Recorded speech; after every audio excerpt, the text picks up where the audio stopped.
बापूजी अक्सर अपने साथियों को यही शिक्षा देते हैं कि हमें किसी की निंदा नहीं करनी चाहिए, क्योंकि निंदा करने से हमारा हृदय स्वयं दोषी बन जाता है और ऐसे में हृदय को दोषी बनाकर हम निर्दोष नारायण को भला कैसे प्राप्त कर सकते हैं। भगवान कपिल कहते हैं देवहूति को कि हे माता, जो मुझे खूब व्यंजन वस्तुएं मंदिर में अर्पित करते हैं, लेकिन दूसरों में दोष दर्शन करते हैं, दूसरों के रूप में छुपे हुए मुझ परमेश्वर को नहीं जानते मानते, उनकी मैं विधिवत विस्तार वाली वस्तु पूजा और विस्तार से किए हुए व्यंजन अर्पित वे स्वीकार नहीं करता हूं। भगवान कपिल कहते हैं कि प्राणी मात्र में जो मेरा चैतन्य वपु है, उसका अनादर करके जो बाई है विस्तार वाली पूजाएं करते हैं, उनको थोड़ा सा भावना का लाभ हो जाता है, लेकिन मैं तो छुपा ही रहता हूं। माँ, मैं उन्हीं के हृदय में प्रकट होता हूं जो सब में एक और एक में सब की भावना करके अपने सोहम स्वभाव में विश्रांति पाते हैं। भगवान कपिल कहते हैं कि माँ, आसक्ति बड़ी दुर्जय है, लेकिन वही आसक्ति अगर सत्पुरुषों में हो जाती है, महापुरुषों में हो जाती, तो संसार सागर से तार देती। भगवान रामानंद राम जी के श्री विग्रह को नहला रहे थे। बड़े प्रेमी थे। नहलाते समय तो हाथ तो घूमता ही है चाहूं, और उनको महसूस हुआ कि प्रभु की पीठ पे कोई घाव, आभास हुआ। संत प्रवर के आंखों में आंसू आ गए कि प्रभु, आपके पीठ पर किसने घाव किया। ऐसे करके ध्यानस्थ हुए कि तो प्रभु ने प्रेरणा दी कि रामानुजाचार्य, पीठ पर घाव तुम ही ने किया। प्रभु, मैं आपके पीठ पर घाव क्यों? कि मैं राम सबके हृदय में रोम रोम में रम रहा हूं, लेकिन तुम कुछ लोगों की सराहना करते हो और खंडन मंडन में पढ़कर कईयों की निंदा कर लेते हो, लेकिन सत असत, जड़ और चेतन सब मेरा ही स्वरूप है।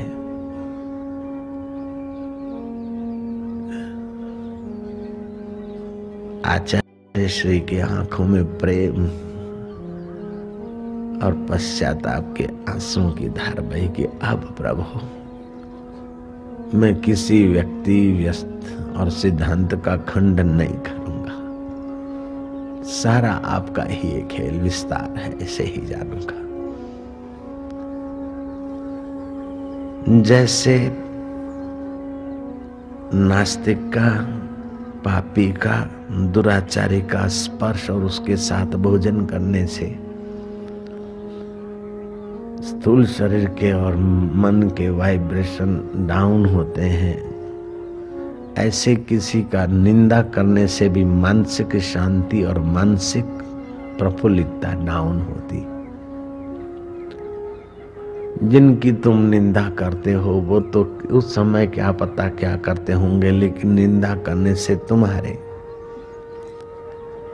चित्तरूपी खेत में हल्का बीज घुस जाता है, कांटे करकट घुस जाते हैं। गीता में कहा है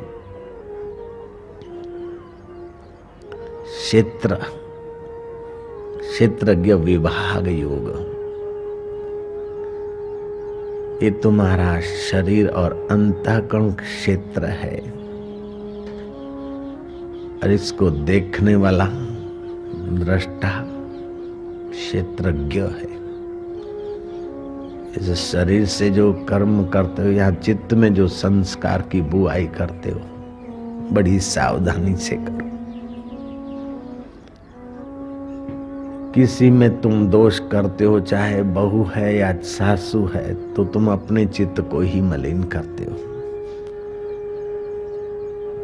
देरानी और जेठानी है या भाई है या पड़ोसी है और किसी नात जात का है, तो उसमें जब दोष आरोपण होता है या उसके अवगुण की चर्चा करते हो, तो तुम्हारी शांति, प्रीति, उदारता और सहिष्णुता, ये सारा का सारा मिट्टी में मिल जाता है।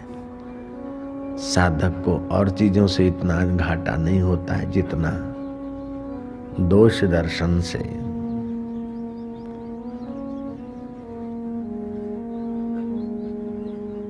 काम आना साधक नहीं चाहता मैं काम में, गुरु में, क्रोध में, गुरु में, लोभ में या चिंता में चूर हूं, लेकिन हो जाता है, ये उसकी विवशता है। लेकिन निंदा करना उसकी व्यवस्था नहीं है, या छल करना उसकी व्यवस्था नहीं है। छल करे न करे उसकी मर्जी की बात है। कपट करे न करे उसकी मर्जी की बात है। काम, क्रोध, लोभ ये तो आवेग है, बेचारा फिसल जाता है, लाचार है। लेकिन निंदा करना ये आवेग नहीं है। निंदा करो न करो। तुलसीदास ने कहा, सुनो तात माया कृत गुण और दोष अनेक। इस माया के जगत में जहां देखोगे गुण और दोष अनेक दिखेंगे, लेकिन आप दोष देखोगे तो दोष देखने के लिए दोषाकार वृत्ति बनेगी। हृदय दोषी आपका होगा, घाटा पहले आपको होता है। इसीलिए हृदय को दोषी बनाकर आप निर्दोष प्रभु का अनुभव कैसे कर सकते हैं? निर्दोष ब्रह्म में हृदय को स्थिर कैसे कर सकते हैं? सुनो तात माया कृत गुण और दोष अनेक। और देखना हो तो तुलसीदास से कहते, गुण देखहि दोष न देखहि, उभय देखहि अविवेक। देखना हो तो जरा गुण देख लो चलो, लेकिन दोष देखने के लिए तुम कोई जमदूत थोड़े हो, या तुम कोई पुलिस थोड़े हो, तुम कोई जेलर थोड़े हो, किसी के सजा देने के लिए तुम्हारा जन्म थोड़े हुआ है। देवलोक में चर्चा चली कि सबसे ज्यादा प्रसन्न, सबसे ज्यादा सुखी और सबसे ज्यादा सब अवस्था में अपने आनंद में रहने वाला कौन साधु, कौन ऋषि, कौन मुनि, कौन जति, कौन जोगी है। कई बुद्धिमान साधु, संत, जति, जोगियों के नाम आए, लेकिन सर्वोपरि साधुओं के साधु, गुरुओं की गुरु कृष्ण की महिमा चल पड़ी कि कृष्ण से बढ़कर और प्रसन्न रहने वाला व्यक्तित्व इस वक्त धरती पे कोई नहीं।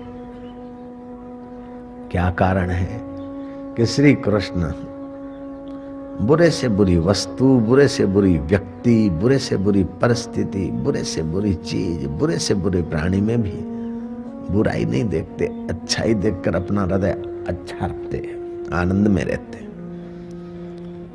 जब बुराई देखते या किसी की बुराई करते तो अपना हृदय ही तो बुरा बनता है, अपनी शांति भंग होती है, अपना आनंद, अपना माधुर्य ही तो सुखता है। भले सावधान करने के लिए, रहने के लिए थोड़ा ऊपर से कुछ कर ले, अगर हम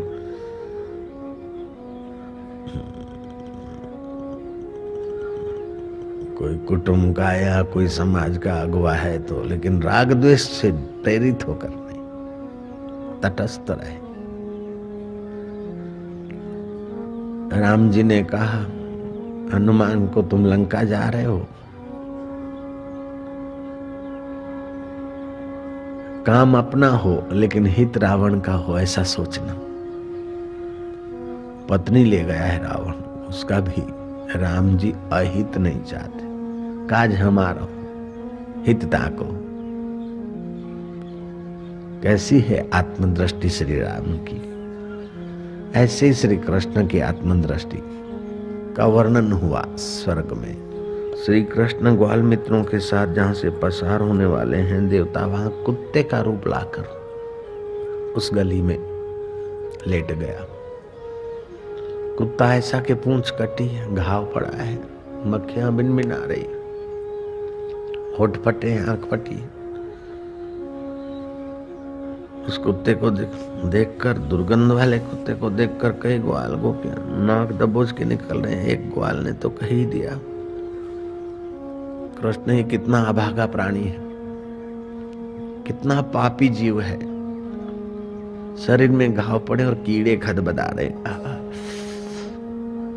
पूंछ कटी है, कान के इर्द गिर्द भी कुछ मक्खियां बिनबिना रही, होठ फटे, आंखें फटी है, न जाने जिंदा है कि मरा है, कितना अभागा प्राणी है।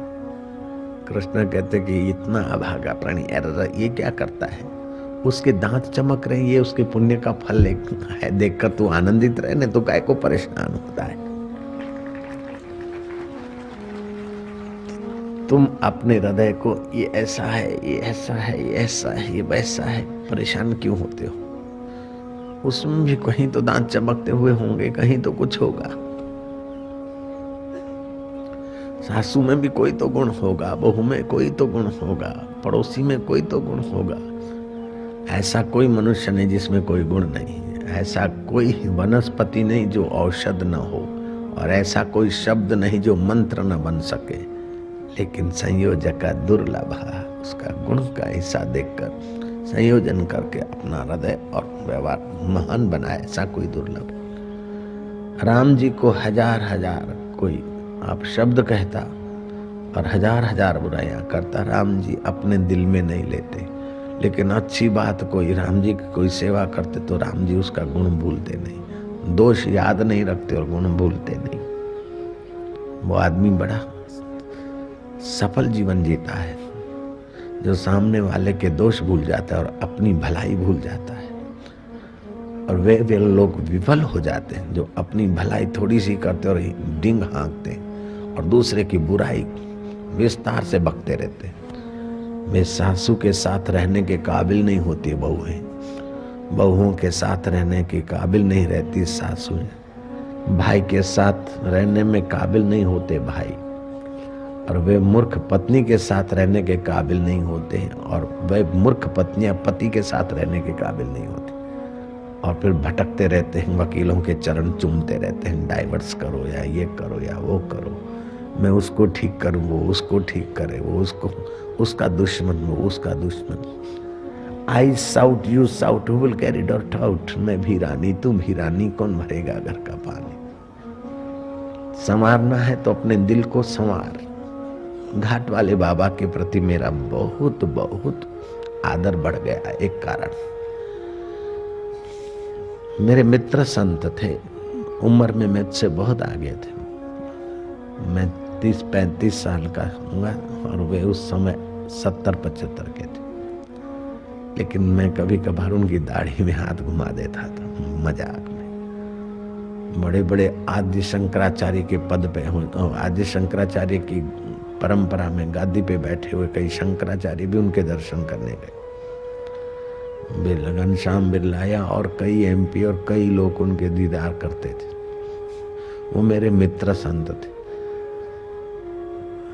और उन्होंने जब घर छोड़कर साधना की तो एक मंत्र किसी जोगी ने दे दिया। मंत्र जपते तो मंदिर के घंट बजने लग जाते। एकांत जंगल के मंदिर में जाते और जप करते तो मंदिर का दरवाजा खुल जाता था। उनके साधन काल में, सिद्ध अवस्था में तो सभी छूट ही जाता है। जैसे साधन काल में मंत्र का बाहर से उच्चारण करते, जीभ से करते, लेकिन धीरे धीरे फिर हृदय पूर्वक मंत्र जपते तो सूक्ष्म भी उसका, ऐसा नहीं कि बाहर की ध्वनि से ही फायदा होता है, मानसिक जप से और ज्यादा फायदा होता है। वैखरी वाला मध्यमा में, मध्यमा वाला पसंती में, पसंती वाला परा में, तो उसका प्रभाव और बढ़ जाता है। जितना जो चीज सूक्ष्म होती है उतना पावरफुल होती है। एक बूंद पानी जब बाष्पीभूत बनता है तो 13 सुगुनी ताकत कर लेता। तो फिर सूक्ष्म साधना में, सूक्ष्म अपने आत्म स्वरूप में, सोहम स्वभाव में चले गए। जंगल में वो जहाँ बैठते थे वहां कई सांप आते तो उठा के उनको रख देते। सांप में भी आत्मदृष्टि। एक बार जंगल में शेर ने शिकार किया था और ये महाराज वहां से पसार हुए तो शेर ने देखा अब क्या करूं। शेर शर्मिंदा होकर साइड मार गया, महाराज चले गए। फिर शेर आया शिकार करने को। ऐसी उनकी दृष्टि थी। उनको हम बड़ा स्नेह करते थे, वो मेरे को बहुत स्नेह करते थे। मैंने एक बार पूछा कि आपने कैसे परमात्मा ब्रह्मनिष्ठा कैसे पाली? बोले छोड़, इस छोटी उम्र में बाजी मार के बैठ गए। अपनी बात तो बताते नहीं, मेरे से पूछने चले। मैं उनको जरा, जब मित्रता बढ़ जाती है तो फिर शरारत की बात भी हो जाती है थोड़ी। उनकी दाढ़ी में हाथ घुमाना कोई मजाक है? से बड़े संत, उनका स्वभाव भी मेरे संपर्क में आने के बाद ज्यादा विनोदी हो गया। खैर, तो हरिद्वार में गंगा के किनारे वो रहते थे और जंगल में सुबह शाम जाके घंटों भर अपनी मस्ती में बैठते थे। उनको कोई दर्शन करने आता तो फल फूल प्रसाद रखता, वो कितना लेंगे, बाकी तो बांट देते। तो एक कोई लुफंगा आदमी साधु का रूप कई लोग ले लेते आजकल, साधु रूप में। कोई युवक लुफंगा था, साधु रूप में वहां रहता था, आश्रमों में घूमता, खाता पीता मौज करता था। वो उनके पास आ गया घाट वाले बाबा को, महाराज प्रसाद दे दो। महाराज ने उठा के दे दिया, जैसे आता है ऐसे दिल खोल के दे दिया। उसने देखा कि बाबा बढ़िया है, रोज 15, 20, 25 रुपए का माल दे देता है। थोड़ा 2-5 पेड़ा दे दिया, 2 सेव दे दिए, 2 कुछ ये हो गए 15-20। लेकिन बाबा ने देखा कि ये तो प्रसादिया भगत है, इसको ज्यादा देना ठीक नहीं है। बाबा ने फिर देना बंद कर दिया। 1 दिन, 2 दिन, 3 दिन वो खाली गया। फिर वो अपना असली रूप में आया, बाबा को सुनाने लग गया, गालियां देने लग गया। गालियां देते देते देते उसका ग्रामर को पूरा होने कोई था और हम पहुंच गए, तो वो वैसे ही चल दिया। तो बाबा ने मेरे को बोला कि ये बोलता है कि पहले जैसे नहीं रहे हो, तुम बिगड़ गए हो, ये हो। उसने तो और भी कहा कि अब तुम भक्तों के चेले हो गए हो, साधु को देखते ही नहीं हो, ये हो, साधु हो के साधु को नहीं देते हो, ऐसा वैसा। उसको जो कुछ बोलना था बोलता गया। मैंने उनसे पूछा कि महाराज, वो 2 पैसे का आदमी और शंकराचार्य और बिरला और दूसरे MP और कई हमारे जैसे संत आपके पास आते, आपका इतना आदर, फिर ये 2 पैसे का आदमी इतना लोगों के सामने आपको बोलने लग गया, तो फिर आपके मन में क्या हुआ? बोले पहली बार तो ये हुआ कि ये क्या बकता है, इसको जरा सुना दूं, ठीक कर दूं। फिर सोचा कि अपना दिल ही ठीक करो कि उसकी किसकी असर क्यों हो, अपना दिल ही ठीक कर दे कि किसी की असर क्यों। ये बात बोल उन्होंने जब से कही, तब से मेरा उनके प्रति मित्र होने पर भी मेरा उनके प्रति आदर भाव बढ़ गया।